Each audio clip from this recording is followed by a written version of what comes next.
아멘. 여러분, 주보에 오타가 났는데요, 이사야서 41장 8절에서 14절까지 말씀을 보겠습니다. 이사야서 41장 8절에서 14절까지 말씀을 저와 여러분이 한 절씩 우리가 믿음으로 교독하기를 원합니다.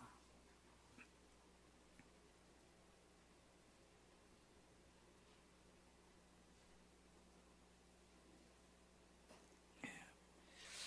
8절 말씀. 그러나 나의 종 너 이스라엘아, 내가 택한 야곱아, 나의 벗 아브라함의 자손아, 들어 내게 이르기를 너는 나의 종이라. 내가 너를 택하고 싫어하여 버리지 아니하였다 하였노라. 두려워하지 말라. 내가 너와 함께함이라. 놀라지 말라. 나는 내 하나님이 됨이라. 내가 너를 굳세게 하리라. 참으로 너를 도와주리라. 참으로 나의 의로운 오는 손으로 너를 붙들리라. 보라, 내게 노하던 자들이 수치와 욕을 당할 것이요 너와 다투는 자들이 아무것도 아닌 것 같이 될 것이며 멸망할 것이라. 내가 찾아도 너와 싸우던 자들을 만나지 못할 것이요 너를 치는 자들은 아무것도 아닌 것 같이 허무한 것 같이 되리니, 이는 나 여호와 너의 하나님이 내 오른손을 붙들고 내게 이르기를 두려워하지 말라. 내가 너를 도우리라 할 것임이니라. 버러지 같은 너 야곱아, 너희 이스라엘 사람들아, 두려워하지 말라. 나 여호와가 말하노니 내가 너를 도울 것이라. 내 구속자는 이스라엘의 거룩한 이인이라. 아멘. 여러분, 추석은 뭐 하는 날인가? 아이들한테 하면 물어보면 놀러 가는 날. 그 다음에 젊은 사람한테 물어보면 비행기 타고 외국에 쉬러 가는 날. 나이 든 사람한테 물어보면 자녀들 오기 위해서 기다리는 날. 여러분, 추석은 그런 것 같아요. 내가 잘나서 이렇게 있는 것이 아니고 누군가가 나에게 많은 은혜를 주셔서 오늘 내가 있음을 하늘의 신에게 감사하는 날이 추석이라고 생각합니다. 여러분, 감사합니다 이 말을 여러분 한번 생각하면서 한 5가지만 우리 한번 스스로 한번 해보겠습니다. 뭐 때문에 감사한지. 예를 들어서 부모님이 계셔서 감사합니다. 내가 1년 동안 또는 뭐 때문에. 우리 한번 여러분 마음속으로 제목을 생각하고 그 다음에 감사합니다. 또 한 점 생각하고 감사합니다. 해보고 시작. 하나님 믿게 됨을 내가 감사합니다. 또는 부모님이 계셔서 감사합니다. 나는 예배자로 설 수 있어서 감사합니다. 살아있음을 감사합니다. 여사님 축복합시다. 당신을 축복합니다. 많이 축복합니다. 할렐루야. 이 시간 이 예배 오신 여러분, 다시 한번 하나님의 은혜가 있기를 여러분 주님의 이름으로 축복합니다. 여러분은 내가 죽으면 나는 분명히 천국 갈 수 있다 라고 확신이 되어야 돼요. 아멘. 내가 지금 죽어도 나는 천국 간다 라고 하는 믿음이, 또 하나는 정말로 하나님은 살아계신다고 하는 것이 여러분을 믿어지기를 축복합니다. 아멘. 오늘 우리가 이 하나님의 약속이라고 하는 큰 주제를 가지고 8번째 여러분하고 말씀을 나누는데, 한번 따라서 도우심의 약속. 도우심의 약속. 하나님께서 이스라엘 백성들이 하나님의 법도를 버리고 우상을 섬기고 그렇게 살아갈 때 하나님께서 그렇게 말합니다. 너희들이 이방 나라에 멸망을 당할 것이고 포로로 잡혀가서 70년이 되면 다시 내가 고향으로 돌아오게 해주겠다. 에레미야 25장 11절에 보면 여호와께서 이와 같이 말씀하시니라.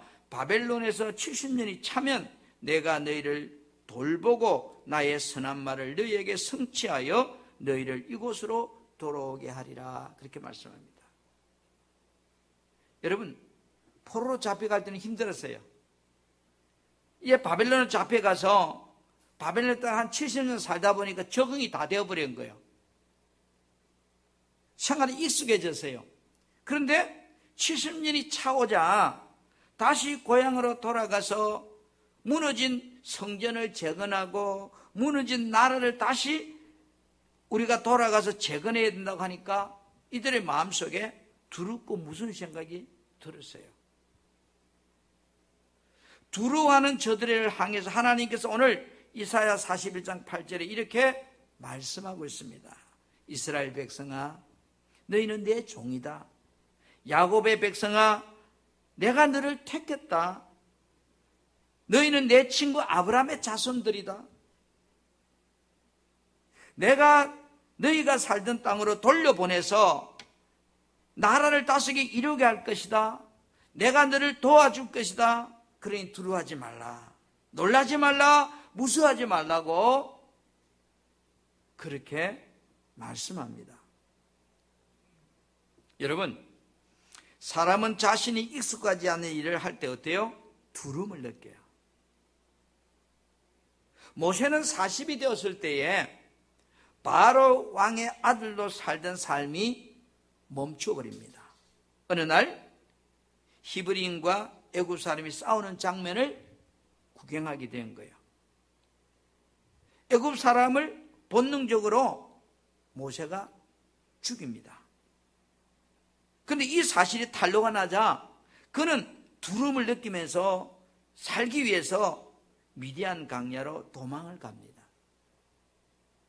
모세는 척박한 미디안 강야로 도망한 후에 그래도 다행히 제사장 이드로의 딸 십보라와 결혼을 하고 그 사이에 두 아들이 태어나고 모세는 장인의 양을 관리하면서 40년이나 동안 강야 생활을 하면서 연단을 받게 됩니다. 그런데 모세가 부부 사이 아이가 태어나자 첫째 아이 이름을 게르솜이라고 이름을 짓습니다. 이 말은 뭐야? 내가 타국에서 나그네 되었다 이런 뜻이에요. 게르솜이란 말은. 그리고 둘째 아이가 태어나자 둘째 아이 이름을 엘리에셀이라고 이름을 짓습니다. 그 이름의 뜻은 내 아버지 하나님이 나를 도우사 바로의 칼에서 구원해 주셨다 이런 뜻이에요. 모세는 미디안 강야에서 삶을 살면서 아들 게르솜을 부를 때마다 어떻게 생각해요? 아, 내가 나그네이구나. 게르솜아 이래 부를 때마다 아, 내가 나그네이구나. 집 떠나온 나그네이구나. 또 작은 아들 엘리에사라라고 이름을 부를 때마다 하나님이 나를 도우사 바로의 칼에서 나를 구원해 주셨다. 이렇게 생각하게 되는 거예요. 잊어버렸다가도 엘리에세라 이렇게 아이 이름을 부를 때마다 아차, 하나님이 나를 도우사 바로의 칼에서 구원해 줬구나. 모세는 아들의 이름을 부를 때마다 자신이 타국 땅에서 나그네란 사실과 자신이 하나님의 도우심으로 이렇게 살고 있다는 것을 생각하게 되었을 겁니다. 모세가 80세가 되던 때에 하나님께서 모세를 부르십니다. 430년 동안 애굽 땅에서 종살이하고 있는 이스라엘 백성들을 너가 그 백성을 가나안 땅으로 출애굽시키라는 사명을 받게 됩니다. 모세는 이해했을까요? 아니었을까요? 여러 가지 이유를 대면서 하나님, 나 그 일 못해요. 할 수 없어요. 거절했습니다. 왜요? 그 일을 감당하는 것이 두려웠기 때문입니다. 해보지도 않았고. 거절하는 모세에게 양을 치기 위해서 들고 있던 그 지팡이를 하나님께서 내 앞에 던져보라고 말합니다. 던지니까 지팡이가 뱀으로 변합니다. 다시 꼬리를 잡으라니까 또 지팡이로 바뀝니다. 너 손을 품에 한번 넣어보라고 합니다. 넣어서 빼보라고 그래. 손에 문둥병이 바랍니다. 그래도 모세는 못한다는 거예요. 나는 못하겠다는 거예요. 또 변명합니다. 하나님, 나는 말도 잘 할 줄 모르고요. 나는 못하겠어요. 그러니까 말 잘하는데 행 아론을 붙여주겠다는 겁니다. 하나님께서. 이처럼 하나님은 여러 가지 기적을 베푸시면서 모세와 함께 그를 돕고 계신다는 것을 계속 어필해 줍니다. 모세가 이스라엘 백성을 인도하는 출애굽 여정에서 모세와 함께 계심을 모세에게 사건들을 통해서 계속 어필합니다. 홍해 바다를 만났을 때 지팡이를 내밀자 바다가 갈라집니다. 목말라 할 때 반석을 치자 물이 쏟아져 나옵니다. 분명히 모세가 든 막대기는 말 그대로 아무 능력 없는 막대기입니다. 그러나 하나님이 함께 모세와 계신다는 것을 이런 많은 사건들을 통해서 모세에게 자꾸 어필해 줍니다. 모세는 하나님의 도우심을 믿고 출애굽이라고 하는 대장정의 사명을 가나안에 들어가지 못했지만 가나안 땅이 바라보는 입구까지 그 사명을 수행합니다.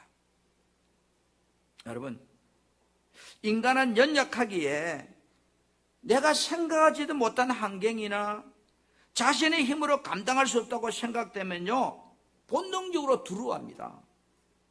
염려합니다. 걱정합니다. 사람들이 두려움을 느끼는 이유는, 여러분들이 두려움을 느끼는 이유는 무엇 때문인가요? 하나님께서 나와 함께 하신다는 걸 잊어버린 거예요. 내가 해결해야 된다는 거예요. 내 힘으로 이 문제를 풀어야 된다는 거예요. 그러니까 두려움을 느끼는 거야. 그러다 보니 어때요? 눈에 보이는 환경이 너무 크게 보이는 거예요. 문제가 없을 때는 별로 그것이 안 중요한데 문제가 생기니까 보이는 환경이 나를 사로잡는 거예요. 그리고 사람들을 의식하게 되는 겁니다. 그러니까 자꾸 두려워지는 거예요. 여러분, 내가 예수 피로 구원받은 것을 확실히 믿는다면 하나님은 나와 함께하고 돕고 계신다는 것을 우리는 믿어야 됩니다. 아멘. 내가 정말로 구원받은 것을 믿는다면 하나님이 나와 함께한다는 사실을, 이 사실도 믿어야 된다 이 말이에요. 우리들이 하나님을 믿고 살아도 우리 삶 속에 여러 가지 문제는 생기기 마련입니다. 예수 믿는다고 문제 없는 게 아니거든요. 어려움이 생기면 염려와 두려움이 따라 들어오는 거예요. 그런데 하나님께서 우리에게 이렇게 말씀합니다. 한번 따라합시다. 도울 힘이 없는 인생을 의지하지 말라. 오늘 이사야 41장 14절에서 15절에 버러지 같은 너 야곱아, 이 말은 작고 보잘것없는 이스라엘 사람들아, 두려워하지 말라. 내가 너를 돕겠다. 너의 구원자는 이스라엘 거룩한 하나님이시다. 내가 너희를 이를 날카로운 타작기계처럼 만들어서 너희 원수들을 다 내가 박살내주겠다.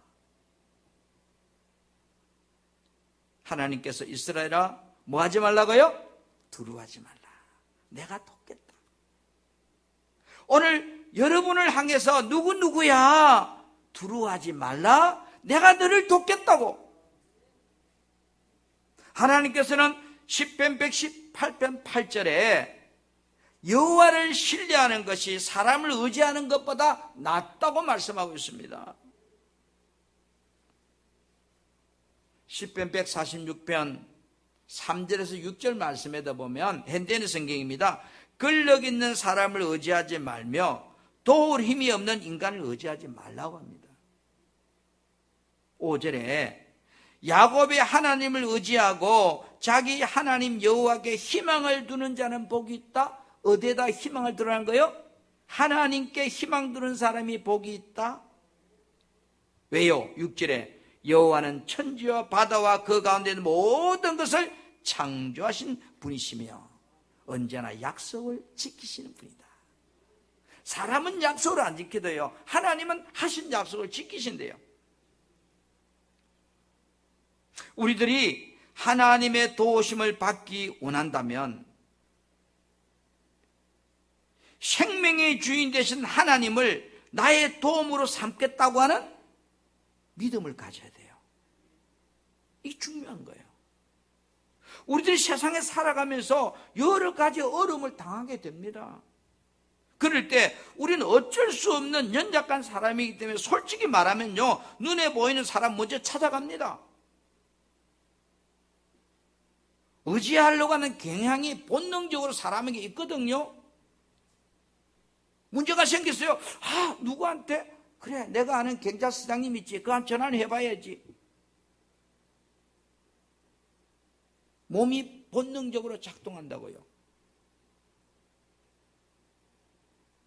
그런데요, 성도는 아무리 급해도 하나님보다 사람이 우선순위 돼서는 안 된다는 거예요. 이게 성도라는 거예요. 아멘? 사람을 찾지 말고 하지 말라는 것이 아니고 우선순위가, 성도는 하나님이 먼저 돼야 된다. 왜요? 사람의 마음을 움직이고 내 삶의 상황을 바꾸시는 분은 사람이 아니다, 하나님이시다는 거예요. 잠언 19장 21절에 사람의 마음에는 많은 계획이 있어도 오직 여호와의 뜻만이 완전히 서리라. 여러분, 하나님께서 도와주시기 때문에 사람이나 상황들이 내 편이 돼준다는 거예요. 아멘. 그런데 하나님을 배제하고 사람이나 상황을 의지하고 거기에 바라보고 먼저 나가면 하나님이 돕지 않는다는 거예요. 도울 수가 없다는 거예요. 그럼 결코 내 인생은 뭐요? 낭패를 당하게 되는 겁니다. 여러분, 우리들이 어떤 사람을 믿고 의지하고요, 도와줄 것 같아서 내가 저 사람과 함께 사업해봐야지, 또는 저 사람과 함께 장사해야지, 나 저 성도와 함께 내가 목회를 계속해야지, 이렇게 생각하면요, 신기하게도요, 의지했던 사람이 결국은 내 마음에 아픔을 주고 떠나고 고통을 주고 피해를 주더라고요. 내가 힘들 때 어떤 분이 여러분을 도와주신다면 감사하되 그 사람을 의지하지 말라는 겁니다. 누가 나를 도와주면 감사하죠. 그러나 의지의 대상은 아니라는 거예요. 사람을 믿고 의지하면 떠나갑니다. 왜요? 사람보다 하나님을 더 의지하라고 말씀합니다. 사람의 마음을 움직이고요, 우리를 참으로 돕는 분은 사람이 아니에요. 사람을 움직이시는 하나님이시기 때문에 그렇습니다. 사람을 바라보지 말라는 것이 아니에요. 삶의 어려움이 오면 하나님을 먼저 찾으라는 거예요. 시편 118편 13절 14절에 보면 너는 나를 밀쳐 넘어뜨리려고 하였으나 여호와께서 나를 도우셨다고 다윗이 고백합니다. 사람들이 나를 자빠지게 그렇게 만들려고 했으나 하나님께서 나를 도와주셨다고. 그래서 여호와는 나의 능력과 찬송이시여 나의 구원이시오. 그렇죠. 살다 보면 어려운 순간이 옵니다. 그때 내가 어디에다가 도움을 청할 거냐는 거예요. 사업하다 보면 어려움이 옵니다. 가정생활에 문제가 생깁니다. 어려움이 생길 때 사람이 아닌 하나님을 향하여 도움을 요청하는 사람이다라는 겁니다. 시편 121편 1절 2절에 내가 산을 향하여 내 인생에 찾아온 이 두려운 문제를 향하여 내가 눈을 들리라. 나의 도움이 어디서 올꼬? 나의 도움은 천지를 지으신 여호와께로부터 라고 고백합니다. 여러분, 우리는 문제를 얻기 위해서 기도해야 되지만 문제가 생겼을 때에 도울 힘이 없는 인간을 찾고 의지하지 말고 천지를 지으신 하나님께 향하여 도움을 요청하라는 겁니다. 두 번째로 한번 따라합시다. 하나님 보좌 앞에 나가서 비상시에는 비상기도를 하라. 여러분, 히브리서 4장 16절에 우리 같이 이 말씀을 볼까요? 그러므로 시작. 긍휼하심을 받고 때를 따라 돕는 은혜를 얻기 위하여 은혜의 보좌 앞에 담대히 나아갈 것이니라. 아멘. 때를 따라 도우시는 은혜를 받기 위하여 담대하게 하나님 전에 가까이 나가라고 말합니다. 두려움이 올 때 하나님 보좌 앞에 담대히 나가서 부르짖는 사람이 되라고 말합니다. 여러분, 여호사밧이라고 하는 유다의 왕이 있었어요. 사실 여호사밧은 믿음이 좋은 왕이 축에 들어갑니다. 적들이 연합해서 유다를 침공해 들어온다는 소문이 들려왔습니다. 역대하 20장 1절부터 4절에 보니까 1절에 그 후에 모압 자손과 암몬 자손들이 마온 사람들과 함께 와서 여호사밧을 치고자 한지라.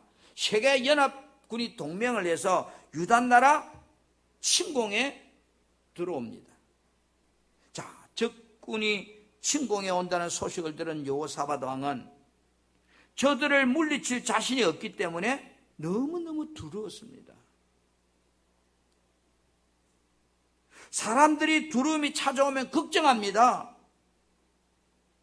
사람이 두려움의 노예가 되면 그 인생은 끝나는 겁니다.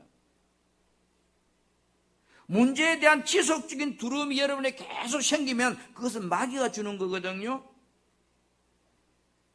두려움이 생기는 것은 한편으로 나에게 지금 하나님께서 기도하라고 하는 사인이기도 합니다.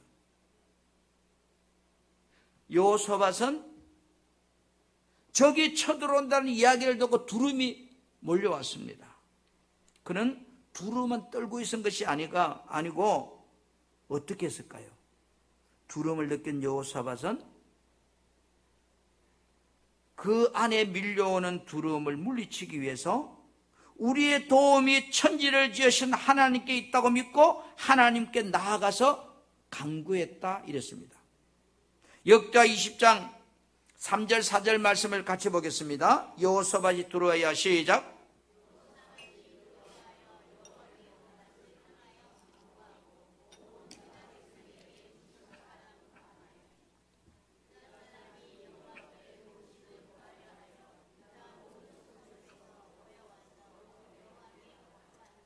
아멘.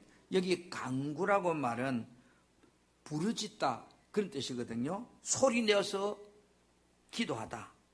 자, 여호사밧은 백성에게 금식을 쓰면 이 금식도 기도거든요. 적들이 침공해 오는 긴급한 문제를 놓고 온 백성과 함께 성읍에 모여서 합심해서 하나님 긴급한 도우심을 요청하는 기도를 드렸다는 겁니다.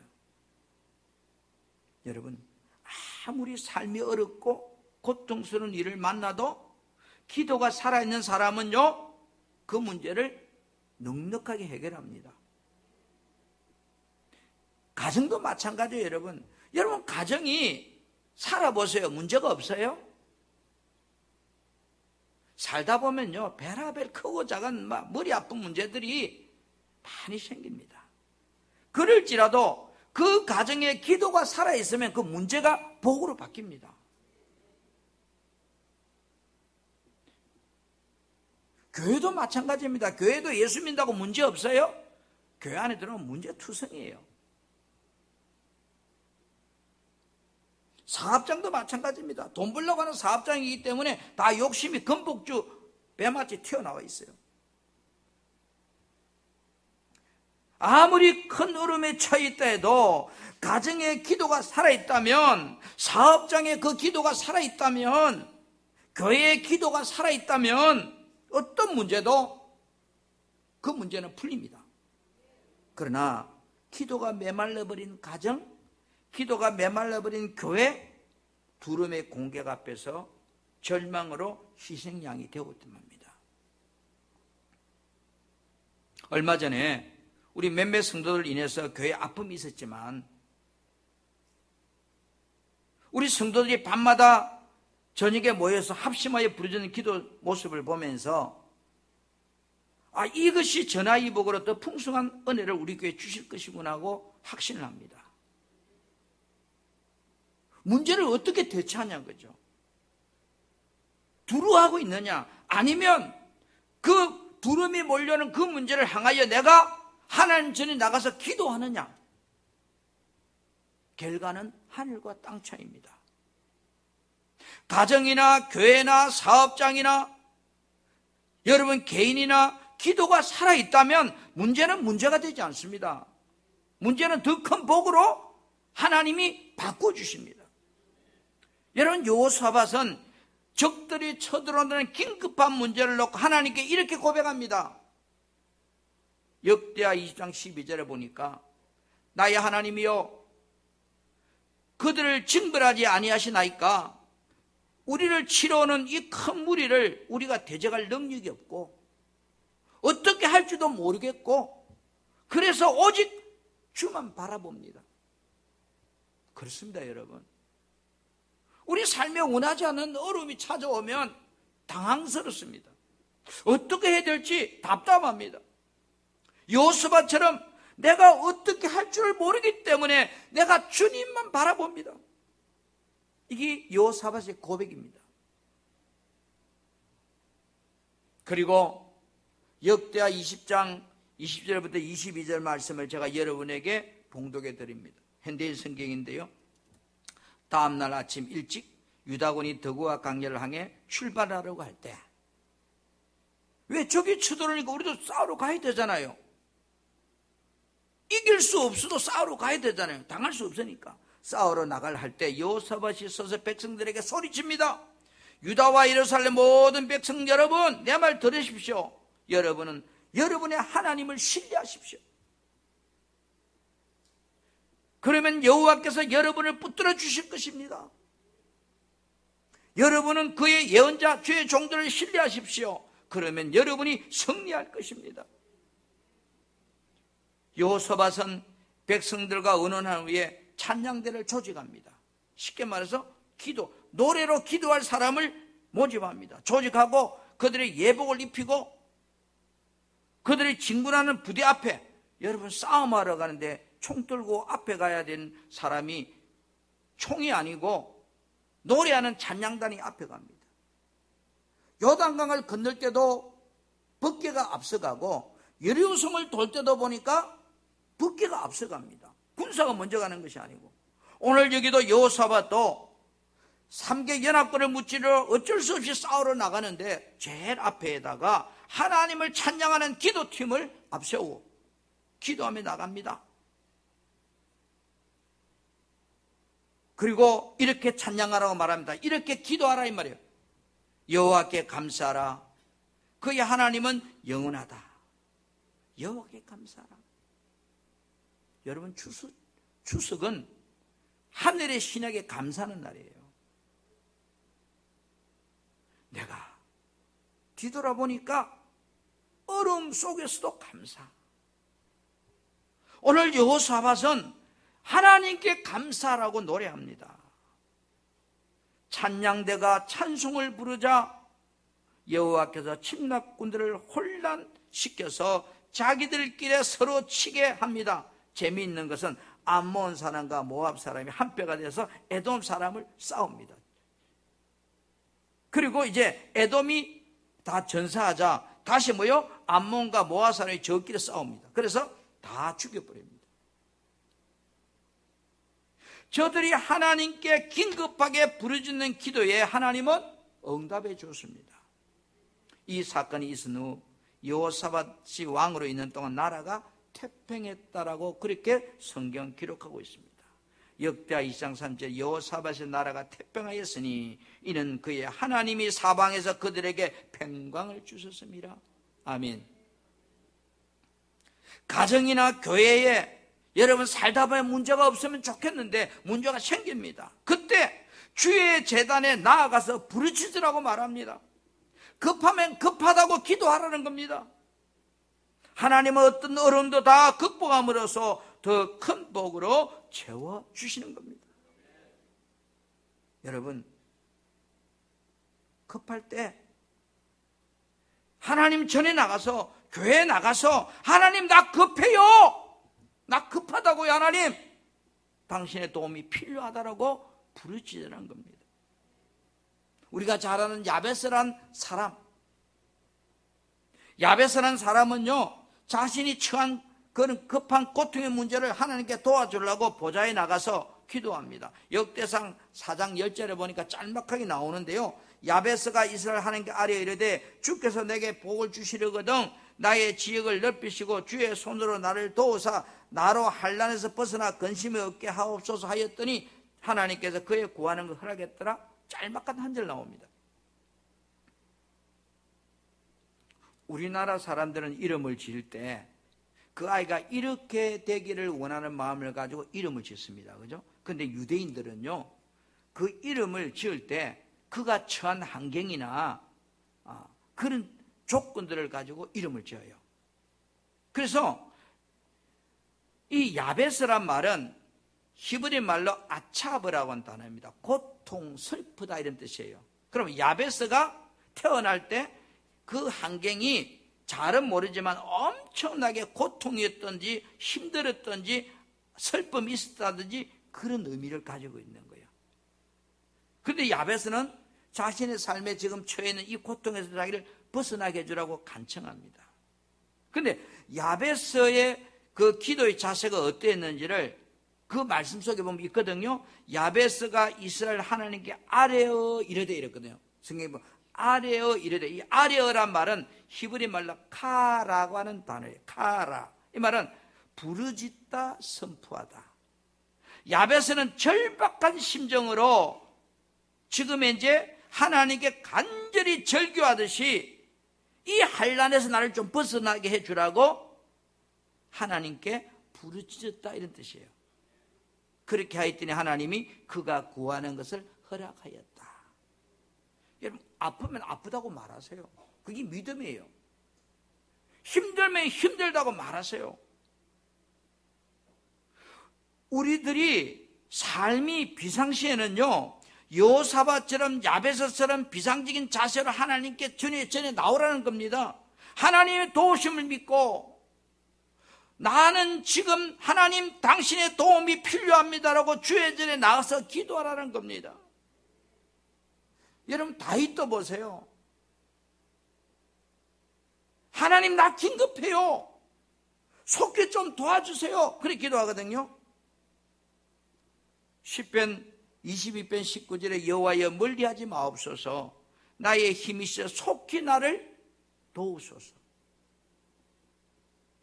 시편 40편 13절에도 여호와여 은총을 베푸사 나를 구원하소서, 여호와여 속히 나를 도와주소서.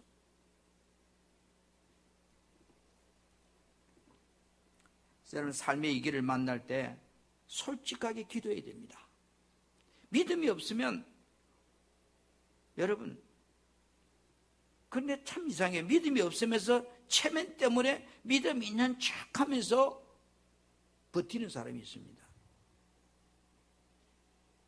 제자들과 예수님이 배를 타고 갈릴리 바다로 건너갑니다. 예수님은 배 앞쪽에서 주무시고 계십니다. 피곤해서. 그런데 갑자기 막 풍랑이 일어가 배가 뒤집어지려고 그런 거예요. 그러니까 베드로가 아이고 주님 죽겠습니다, 좀 살려주라고, 구원해주라고 소리칩니다.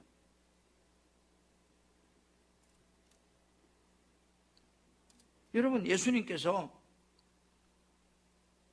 죽겠다고 말하는 저들을 어떻게 합니까? 바다와 바람을 꾸짖으니까 바다가 잠잠해집니다. 그러면서 예수님이 베드로에게 전에 야, 믿음이 없는 자들아, 그렇게 말씀합니다. 여러분, 믿음이 없으면 그렇잖아요.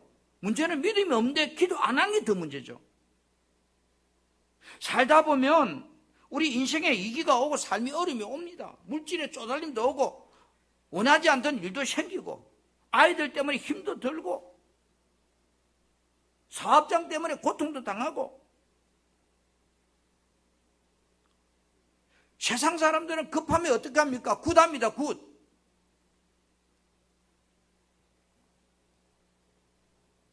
근데 하나님은 여러분 돈 주라 말 안 해요. 구선 몇백만 원, 몇천만 내놓으라고 귀신은 그렇게 하지만 하나님은 우리에게 돈 주라 말하지 않습니다. 너는 내 전에 나와서 부르짖으라고 말합니다.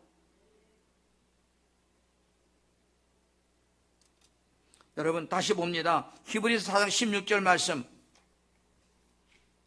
현대인의 성경으로 좀 부탁합니다. 그러므로 시작. 그러므로 우리는 긍휼하심을 받고 때를 따라 돕는 은혜를 얻기 위하여 은혜의 보좌 앞에 담대히 나아갈 것이니라. 때를 따라 돕는 은혜를 얻기 위해서 은혜의 보좌 앞에, 하나님 보좌 앞에 담대히 나오라고 말합니다. 아멘. 역대하 20장 9절 말씀 같이 봅니다. 자, 시작. 만일 전쟁이나 전염병이나 기근과 같은 재앙이 우리에게 닥쳤을 때 우리가 이 성전 앞에서 주께 부르짖으면 주께서는 우리의 기도를 들으시고 우리를 구해 주실 것이다. 아멘.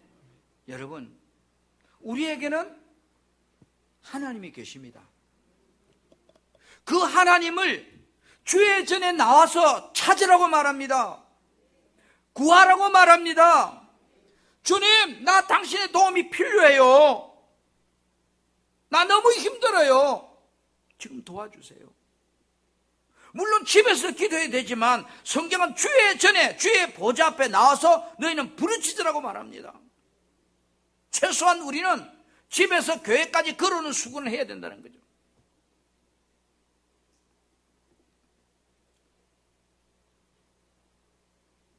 주님께 여러분 급하다고 소리친 여호사밧도, 고통에서 벗어나게 해주라고 기도한 야베스도, 배가 뒤집혀진다고 지금 통곡하고 있는 구해주라고 말한 베드로도 그들은 기도할 때 응답받았습니다. 우리 사랑하는 성도 여러분, 하나님께서 도와주신다고 약속했습니다. 여러분이 안고 있는 문제가 무엇인지를 모르지만 염려하지 말고 걱정하지 말고 주의 전에 나와서 부르짖으면 전쟁이나 전염병이나 기근이나 재앙이나 어떤 것이라도 주의 성전 주께 부르짖으면 주께서 우리 기도를 들으시고 우리를 구원해 주실 것이라고 하십니다. 주님은 우리에게 도와주신다고 말합니다. 내 인생의 모든 문제의 답이 하나님께 있기 때문입니다. 아멘.